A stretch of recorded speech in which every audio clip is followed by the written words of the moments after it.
July ಹಾಗೂ ಆಗಸ್ಟ್ನಲ್ಲಿ ಜರುಗಿದ ಕರ್ನಾಟಕ ವಿಶ್ವವಿದ್ಯಾಲಯದ ಮಟ್ಟದಲ್ಲಿ ನಡೆದ ಬಿಕಾಂ 2ನೇ ಸೆಮಿಸ್ಟರ್ ಪರೀಕ್ಷಾ ಫಲಿತಾಂಶ ಪ್ರಕಟಗೊಂಡಿದ್ದು ಎಂಇಎಸ್ ವಾಣಿಜ್ಯ ಮಹಾವಿದ್ಯಾಲಯದ ವಿದ್ಯಾರ್ಥಿಗಳು ಉತ್ತಮ ಸಾಧನೆಯನ್ನು ಮಾಡಿದ್ದಾರೆ.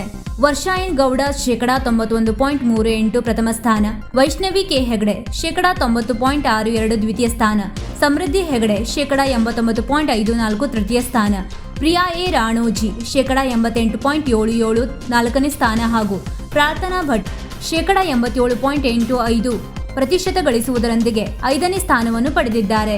ಈ ಅತ್ಯುತ್ತಮ ಫಲಿತಾಂಶದ ಮೂಲಕ ಕಾಲೇಜಿಗೆ ಕೀರ್ತಿ ತಂದ ಎಲ್ಲಾ ವಿದ್ಯಾರ್ಥಿ ಸಮೂಹವನ್ನು ಮಾಡರ್ನ್ ಎಜುಕೇಷನ್ ಸೊಸೈಟಿ ಅಧ್ಯಕ್ಷ ಜಿಎಂ ಹೆಗಡೆ ಮುಳಖಂಡ, ಗೌರವ ಪ್ರಧಾನ ಕಾರ್ಯದರ್ಶಿ ಎಸ್ಪಿ ಶೆಟ್ಟಿ, ವಾಣಿಜ್ಯ ಮಹಾವಿದ್ಯಾಲಯದ ಉಪಸಮಿತಿ ಅಧ್ಯಕ್ಷ ವರೀಂದ್ರ ಕಾಮತ್, ಪ್ರಾಚಾರ್ಯ ಡಾಕ್ಟರ್ ವಿಆರ್ ಭಟ್ ಹಾಗೂ ಬೋಧಕೇತರ ಸಿಬ್ಬಂದಿಗಳು ಅಭಿನಂದಿಸಿದ್ದಾರೆ.